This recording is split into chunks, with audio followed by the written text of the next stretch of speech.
SIR form എങ്ങനെയാണ് fill ചെയ്യുന്നത് എന്ന് നമുക്ക് നോക്കാം. BLO ഒരാളുടെ 2 ഫോമാണ് ഇതേ രൂപത്തിൽ 2 ഫോമാണ് കൊണ്ടുവരിക.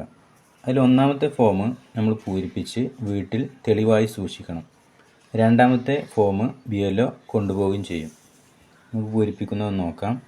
ഇതിൽ 3 ഭാഗങ്ങളാണുള്ളത്. ഒന്നാമത്തെ ഭാഗം, രണ്ടാമത്തെ ഭാഗം, മൂന്നാമത്തെ ഭാഗം. ഈ ഭാഗം എല്ലാവരും തീർച്ചയായും പൂരിപ്പിക്കേണ്ട ഒരു ഭാഗമാണ്.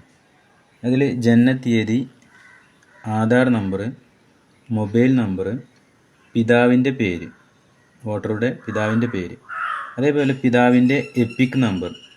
എപ്പിക് നമ്പർ എന്ന് പറഞ്ഞു കഴിഞ്ഞാൽ നമ്മൾ ID കാർഡിൻ്റെ ഈ ഭാഗത്ത് കാണുന്ന FQJ31 രൂപത്തിലുള്ള നമ്പറാണ് FQJ നമ്പർ. അതേപോലെ മാതാവിൻ്റെ പേര്, മാതാവിൻ്റെ എപ്പിക് നമ്പർ. ഇനി പങ്കാളിയുടെ പേര്, ഭർത്താവ് അല്ലെങ്കിൽ ഭാര്യ, അവരുടെ പേര്, അവരുടെ എപ്പിക് നമ്പർ. ഈ ഭാഗം എല്ലാവരും പൂരിപ്പിക്കേണ്ട ഭാഗമാണ്. അത് കഴിഞ്ഞ് അവസാന SIRൻ്റെ വോട്ടർ പട്ടികയിൽ ഉൾപ്പെട്ട വോട്ടറുടെ വിശദാംശങ്ങൾ അഥവാ 2002 വോട്ടർ പട്ടികയിൽ ഈ ആൾ ഉൾപ്പെട്ടിട്ടുണ്ടെങ്കിൽ ഈ ഭാഗത്താണ് പൂരിപ്പിക്കേണ്ടത്. അത് ആ വോട്ടറുടെ പേര്, ആ 2002 എന്താണോ എപ്പിക് നമ്പർ അത് ഈ ഭാഗത്ത് എഴുതുക. അതേപോലെ അതിലുള്ള ബന്ധുവിൻ്റെ പേര്, അത് ഉദാഹരണം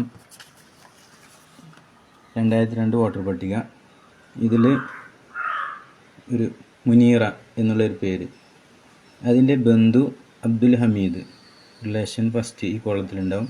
അത് എന്താണ് റിലേഷൻ, പീന്ന് എഴുതിയിട്ടുണ്ട്, പിതാവ്. ഈ രൂപത്തിൽ തന്നെ നമ്മളിവിടെ ഫില്ല് ചെയ്യണം. ബന്ധുവിൻ്റെ പേര് അന്ന് ഏതാണോ അതേപോലുള്ള ബന്ധം, പിന്നെ ജില്ല, മലപ്പുറം ജില്ല, സംസ്ഥാനത്തിൻ്റെ പേരും എഴുതി. നിയമസഭാ മണ്ഡലത്തിൻ്റെ പേര്, അന്ന് ഏതാണോ നിയമസഭാ മണ്ഡലത്തിൻ്റെ പേര് അതാണ് എഴുതേണ്ടത്. ഇപ്പോൾ പെരിന്തൽമണ്ണ എന്നാണ് ഇവിടെ നമ്മുടെ 78ാം ബൂത്തിലുള്ളവർ എഴുതേണ്ടത്. നിയമസഭാ മണ്ഡലത്തിൻ്റെ നമ്പർ, അത് 2002 വോട്ടർ പട്ടിക നോക്കി ഈ ഭാഗം പെരിന്തൽമണ്ണ മണ്ഡലത്തിൻ്റെ നമ്പർ AC കോഡ് 42, അതേപോലെ അതിൻ്റെ പാർട്ട് കോഡ് 78. അത് പല ഭാഗങ്ങളിലും പലതായിരിക്കും. ഈ ഭാഗം നമ്പർ എന്നാണ് പാർട്ട് കോഡ്. ഇവിടെ 78. പിന്നെ ക്രമ നമ്പർ, ഈ ഭാഗത്തുള്ള സീരിയൽ നമ്പർ, ആ കക്ഷി ഏത് ഭാഗത്താണോ ആ സീരിയൽ നമ്പറാണ് ഈ ഭാഗത്ത് എഴുതേണ്ടത്. അതേപോലെ മൂന്നാമത്തെ കോളം 2002 വോട്ടർ പട്ടികയിൽ ഉൾപ്പെടാത്ത ആൾ പൂരിപ്പിക്കേണ്ട ഭാഗമാണ്. 2002 വോട്ടർ പട്ടികയിൽ ഉൾപ്പെട്ടിട്ടുള്ള ആൾ ഈ ഭാഗത്തും ഉൾപ്പെടാത്ത ആൾ പൂരിപ്പിക്കേണ്ടത് ഈ ഭാഗത്തുമാണ്. അതിൽ ആരാണോ ഈ വോട്ടറുടെ 2002 ഉൾപ്പെട്ടിട്ടുള്ളത്, അച്ഛനാണോ അമ്മയാണോ, അവരുടെ പേര് കണ്ടുപിടിച്ചതിന് ശേഷം അവരുടെ പേരാണ് ഈ ഭാഗത്ത് എഴുതേണ്ടത്. അതേപോലെ അവരുടെ എപ്പിക് നമ്പറാണ് ഈ ഭാഗത്ത് എഴുതേണ്ടത്. ആ കോളത്തിൽ അവരുടെ ബന്ധുവിൻ്റെ പേരും അവരുടെ ബന്ധുവുമാണ് ഇതിൽ എഴുതേണ്ടത്. അതേപോലെ ജില്ല, സംസ്ഥാനത്തിൻ്റെ പേര്, നിയമസഭാ മണ്ഡലത്തിൻ്റെ പേര്.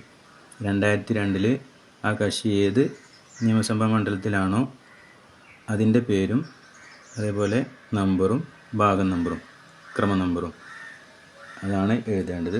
അതിന് ശേഷം BLO ഇവിടെയും നമ്മുടെ വീട്ടിലുള്ള ആളുകൾ ഇവിടെയുമാണ് ഒപ്പിടേണ്ടത്. അത് ഒരു കക്ഷിക്ക് തന്നെ എല്ലാവരുടെയും ഒപ്പും ഇടാവുന്നതാണ്.